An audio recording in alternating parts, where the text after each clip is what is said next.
Hello, welcome to the U.S.-Japan Energy Broker Partnership Program webinar. First things first, getting started, make sure your sound is turned on and the volume is up. And for asking questions, please submit your questions via the Q&A box and click the Q&A icon at the top of your screen. If you wish to post a question anonymously, make sure the post anonymously toggle is on. Your speakers today will be Peter Weigand, Enterbuyer Chairman, also Chairman and CEO of Skipping Stone, Bob Blake, Enterbuyer COO, and Oded Rhone, Enterbuyer Independent Director. So let's get right to it. Thank you, Skip. Also, before I get started, let me thank TIPA for co-hosting this webinar. Very valuable to have their involvement. I appreciate that very much. Next.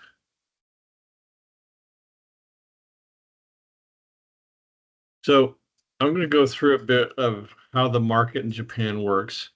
I know everybody's familiar with the US market, obviously, so I'm going to try to make some comparisons as I go through this. I'm not going to go through this whole timeline, but the main thing is down at the bottom, you see this maturity curve. The US, Europe, etc., are way more mature than Japan, which essentially liberalized everything in 2016, as you can see from the red arrow. Since then, there's other things like the futures markets have started, the spot market has grown, those kinds of things. But there's also a lot. There's 86 million meters, unlike the U.S., where lots of pockets of utilities are not open for competition. In Japan, everything is open. Every last customer, every business, every industrial, they can all choose an alternate supplier. As you can see from the bottom right, there's still a lot of customers that have not left the utility yet. So that's the level of maturity it is. Whereas in the U.S., markets like Texas, everybody's left. So on this next slide, it's just making the point that the 89 million customers versus the US is about 24 million, somewhere in that range. The other point of this is Japan is actually a huge market that's fully liberalized. It's actually the largest deregulated market in the world as far as customers are going. There's 10 major electricity utilities. We'll get into that, and it's big LNG. So there's one regulator, METI, unlike the U.S., which has PUCs, of course, and FERC. It's much cleaner in Japan that way. Lots of generation, all kinds. There's 1,000 IPPs.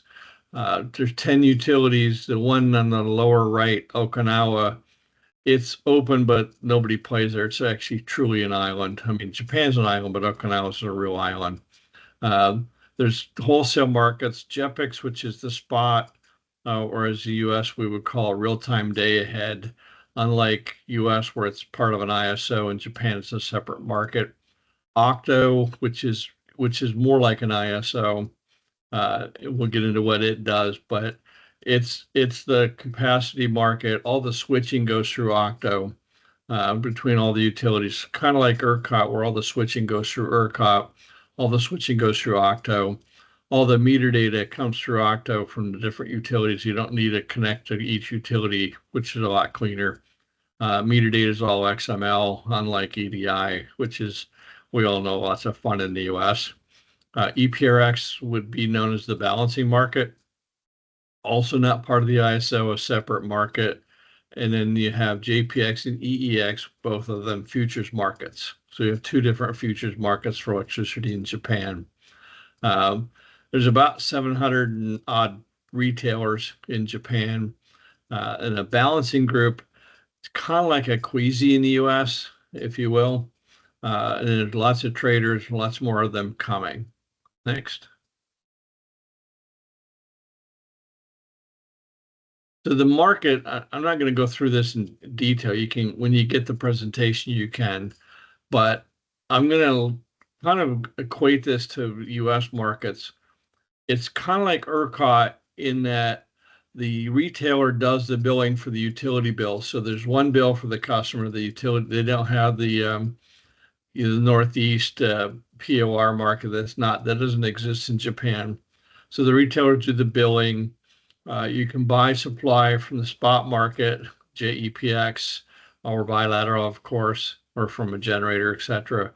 You can outsource the balancing function and scheduling, or keep it in-house, your choice. So the meter data and the billing data comes to you, from the utility, so the retailer bills it. There's something called a wheeling agreement with all the utilities that you schedule, but all the scheduling is also all done through Octo. So it's somewhat similar to ERCOT, except they have a capacity market like PJM, but it's very similar to ERCOT, the rest of how retail works. Next. So the JEPX market, spot market, day ahead spot for the 9 areas except Okinawa, 30-minute market, 48 prices a day. It's actually an auction market, unlike ERCOT or PJM, which is a clearing market, in that bids in to sell or buy are not cleared as like a PJM is. Real-time market or intraday, same kind of thing. They have a base load market, which is unusual for US. 4 times a year, you can buy a 1-year physical supply off of JEPX. It's another bid auction kind of thing. So they do have indirect transmission rights which usually in the US would be done through ERCOT or whatever, but in Japan it's done through JEPX. Next.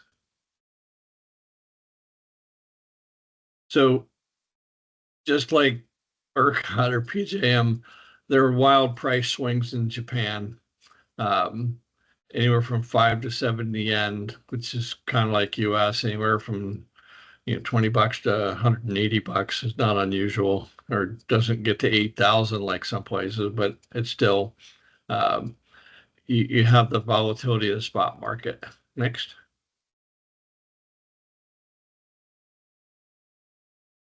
So in the futures market, they're similar. TOCOM has small lots, which makes it easier to hedge for retailers. Everything's set up in either east or west. So they've lumped a certain number of utilities in the east and a certain number of utilities in the west. That's based on there's 2 different transmissions in Japan, 50 hertz and 60 hertz, depending on whether it's east or west. They don't have, so that's a base load and peak. They don't do like round the clock like they do here in the US, but the volumes keep growing on both futures markets to where it's now very liquid. So spot market is very liquid. Next. So the retail market's actually shifted. The retail was shrunk from 850 to about 700 based on the Ukraine LNG price spike, where a lot of companies went out of business, not unlike ERCOT, where they had the deep freeze and companies went out of business because they didn't hedge. Same thing happened in Japan, except this was LNG prices. The utilities also lost a lot of money because the utilities have a concept called a fuel cost adjustment, which you see in the Northeast. But the regulator MEDI had a cap on it, so they didn't raise the cap, so the retailers lost money when LNG went nuts. But they did increase the tariffs 20 to 40%, depending on the utility. It was actually good news for retailers. It makes it easier to compete with the utility supplier. In Japan, you need a retail license called a PPS license you get from MEDI, the regulator. It used to be when some of the early American retailers went over, Zoom, Ambit, some others, used to take about 4 to 6 months. It's now taking 18 to 24 months to get a license. So becoming a retailer is harder to do. Then they moved from a fuel cost adjustment model where the retailers and the utilities all offered more or less the same product, where there's a monthly price and it would adjust based on fuel cost. So they've moved to now many of them are offering a market-based price, which if you're familiar with ERCOT, it's the spot market plus a fee. So the customers are paying whatever the spot market is every 30 minutes. As you can imagine, that's not particularly popular. So the customers want plans that are similar to the US. And a few of these, a few retailers are offering this. This is what Entibuyer is focused on, is the fixed price, block index, the stuff we all know in the US, which can now be done in Japan only in the last 18 months to 2 years. But there are suppliers that Entibuyer has that will offer these, and customers are very interested. Next. So a survey was done on what customers do want. So not surprisingly, they want a fixed price for a year or longer. Entibuyer can do up to 3-year fixed, just like in the US. Some of them want a fixed monthly payment, like a budget billing. Then a combination of fixed and market. In the US, that would be known as block and index. Block and index is a new concept in Japan, but it's coming on strong. Nobody wants the utility tariff with the fuel cost adjustment. Nobody likes that. And then people don't like this 7% market-based pricing. So it's interesting, the two products that most everybody offers, nobody wants. So the opportunity to switch customers around to fixed pricing, block index, et cetera, is growing rapidly. Next. I'll turn this over to Bob. Thanks.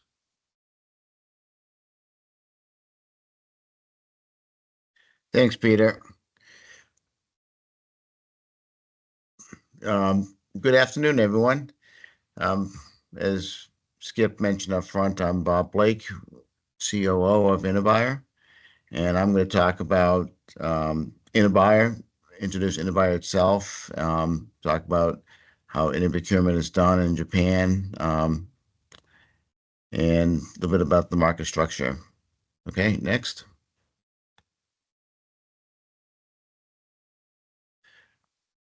Entibuyer was established in 2022 and really fully launched in 2023 and really became fully operational in the latter part of 23. So we've been operational for fully operational for about a full year now.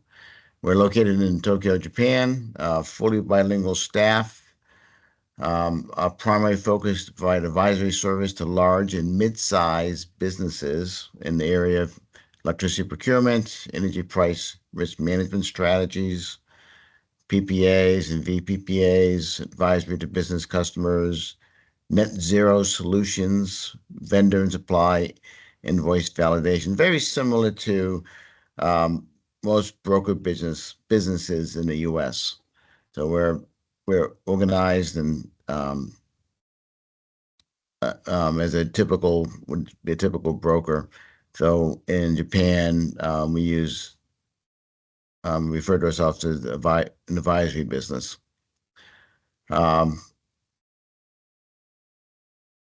Most of Japan, based upon some surveys that we've conducted, most of the businesses have no energy management staff at all, no experience in buying renewables.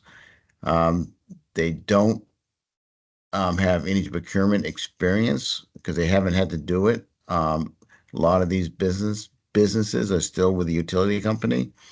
And recent regulations, they now must comply with new carbon neutral laws. So there's a huge opportunity for switching these customers and helping them achieve their carbon neutral goals. Next. As far as the energy procurement services we provide, again, it's very similar to, or exactly the same as typical brokerage services in the US, the energy broker service, where we walk through various steps. We will consult and acquire data, recommend optimal electricity rate plans for the customer based upon their risk tolerance requirements. We will then get bulk quotes from the various competitive retail suppliers called PPSs, as Peter's mentioned, and present those quotes to the customer. And hopefully the customer moves forward with one of those plans. At that point, they'll contract with the competitive retail supplier company, and then we'll provide bill review services on the back end and continue to consult with the customer and walk them through any renewals later on. Okay, next.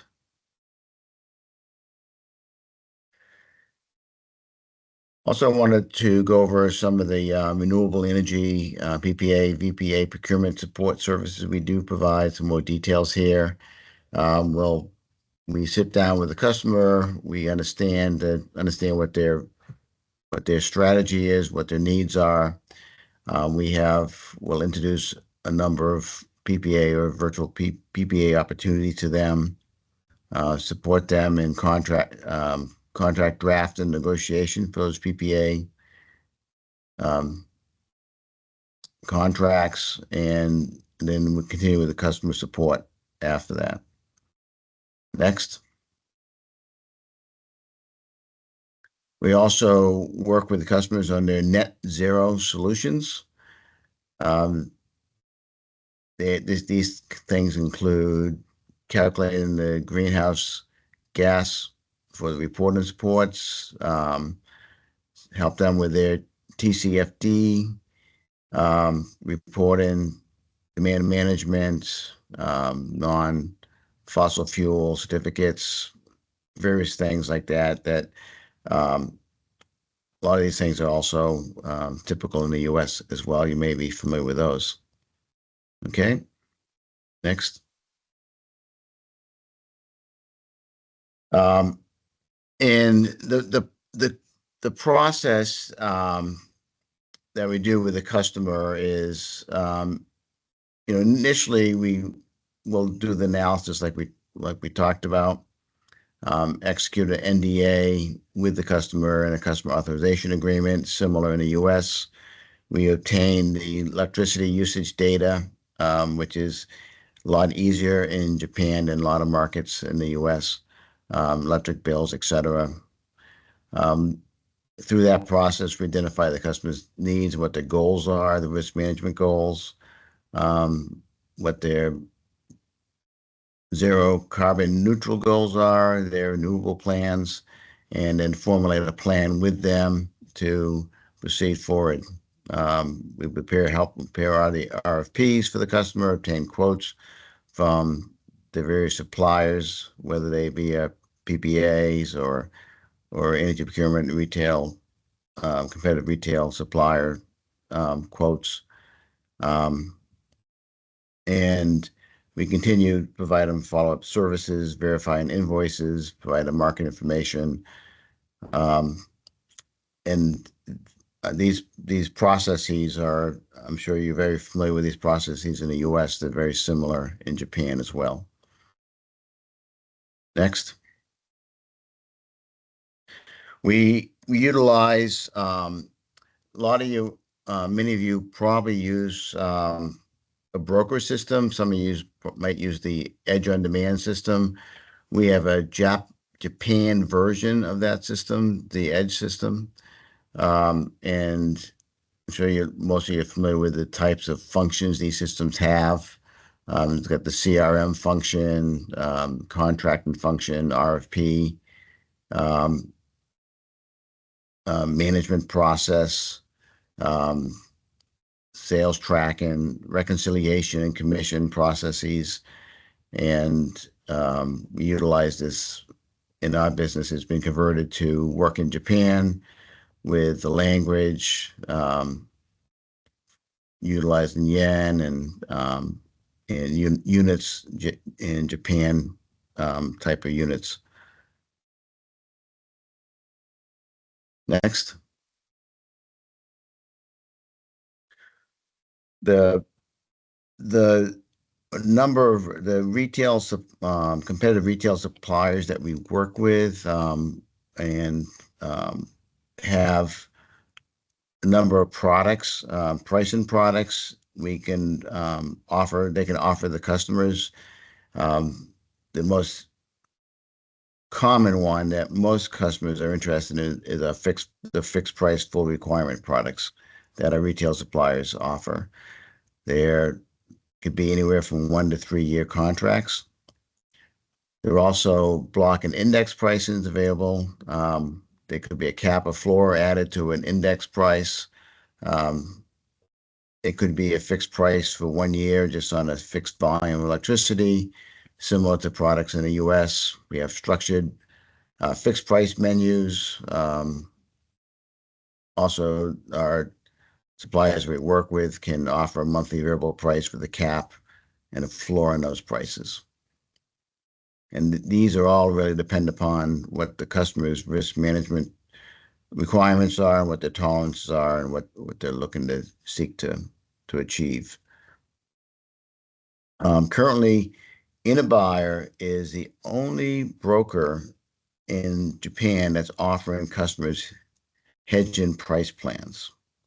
All the other brokers do not. None of the other brokers do this, and we work with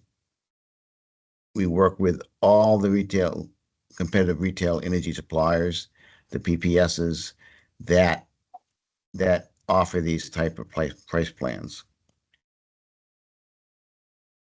Okay, next.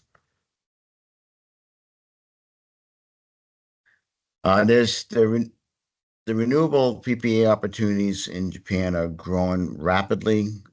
We have several partnerships already with various renewable developers throughout Japan. We're also working with a number of other ones to develop partnerships and a lot of these projects, some are already been constructed, some are in the planning stages. Land has been bought already. They're being constructed, or they're in the early planning stages. There's a number of them out there, and as the market grows and the demand for these grow, we'll continue to help our customers achieve their goals in this area. To date, there's only about 20 PPAs that have been contracted so far, but there's many more to come. Next. Now, at this point, I'd like to turn it over to Oded. Thank you, Bob. This is Oded Rhone. I'm the independent board member at Buyer, and pleased to walk you through the partnership program that we have designed. Next. So our program is designed to assist your customers in Japan with a Japanese service. So US companies with business in Japan, global companies with business in Japan, those are customers that you're serving. Some of them will have Japanese presence and will want service in Japan, and we're prepared to support your clients in Japan. Also, some of our clients, Japanese clients, will have business overseas, including in the US, and we would look for some of you, our partners, to help us with those Japanese clients' business in the US. Our referral program agreement provides the general parameters under which we support each other. I would note that part of it includes promotion of each other's services, both to existing and potential clients, and can also include joint marketing and sales efforts. Next, please. The partnership agreement is pretty simple. Let me just cover a few of the key steps. Referring partner first provides basic information about the potential customer to the receiving partner. So, for example, you would send Anabuyer information about potential customer that needs service in Japan and vice versa. Now, the receiving partner can either accept or reject the referral. Sometimes you'll find that you're already working with that customer, or we're already working with that customer, and that does make sense to proceed together. But if the referral is accepted, then we enter into a specific agreement to support the particular customers. Once service is provided, then payment is made by the customer or the retail supplier. Then the receiving partner shares the fees with the referral partner. The sharing of the fees is provided for in the partnership agreement. As to next steps, please email Masa-san if you're interested in learning more about this. You'll get a copy of the partnership agreement, and then we can schedule the video call to go through it and in more detail. Thank you. And next.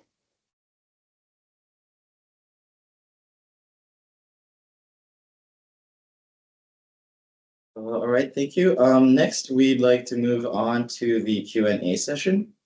In today's Q&A session, we will answer the questions we received beforehand. Any questions asked during those sessions, we will follow up with an email. So if you have any additional questions, please feel free to send them to this email shown on screen right now.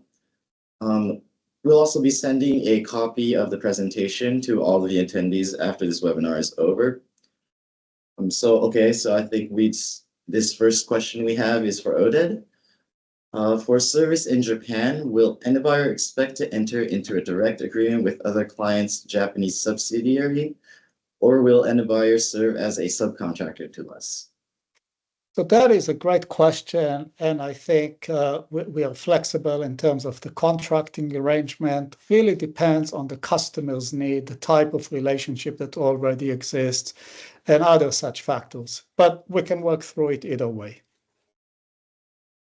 All right, thank you. This next question, I think, is for Peter. How do we explain the Japanese market to our clients? That's a great question. First of all, you can obviously use this presentation. There's a lot more material you can get. But most importantly, feel free to set up a video meeting with anybody at Anabuyer, Skip, who goes by Suchiro on this, but we call him Skip, actually a Drexel grad, or Masa, the CEO, all in English, so they can explain the ins and outs of the Japan market so that you don't need to know all the details.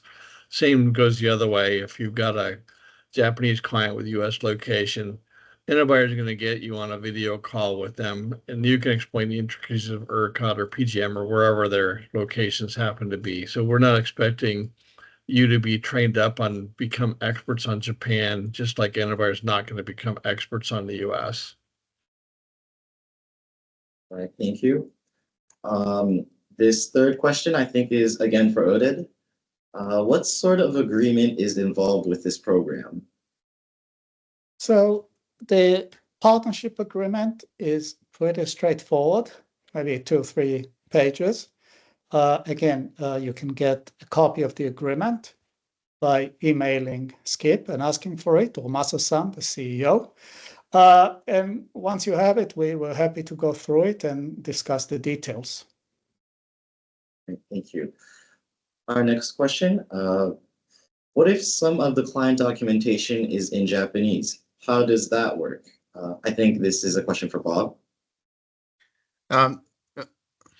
Thank you, Skip, for the question. Passing the question on to us. We can work in either Japanese or English. All our agreements are in both languages. If in any agreement that's signed in Japan with a Japanese customer, Japanese is the law of record, and we often will have an English sort of go by that's side by side with that agreement. So everything's in both languages. Great, thank you. Our next question, how hard is it to get customer meter data history in Japan? Peter, can you answer this question? A whole lot easier than the US, that's for sure. First of all, every customer has a smart meter. Every customer has 30-minute data. You can request it from the customer, who can get it from Octo, or you can get permission to get it from Octo. Generally, it takes, Skip, a day or two to get the data, something like that. I prefer to you. You're the one that goes and pulls all that stuff. But it's pretty simple. Thank you. Our next question, does Anyfire's emerging customer base include both large and small clients? I think, Bob, this is a question for you. Sure. Yeah. Anyfire will work with all size business customers. If the count is too small, we can let you know. Where some of our retail suppliers may not want to handle accounts that are too small, but most all sizes of business customers will have enough retail suppliers that will quote anywhere from the very largest customer, electricity consumers in Japan, to some of the smaller size commercial customers. Great, thank you. So with that, I'd like to conclude this webinar. Thank you for your attention. Again, if you have any additional questions, please feel free to send them to this email shown on screen. And again, we will be sending a copy of this presentation to all attendees after this. So thank you for joining today's webinar.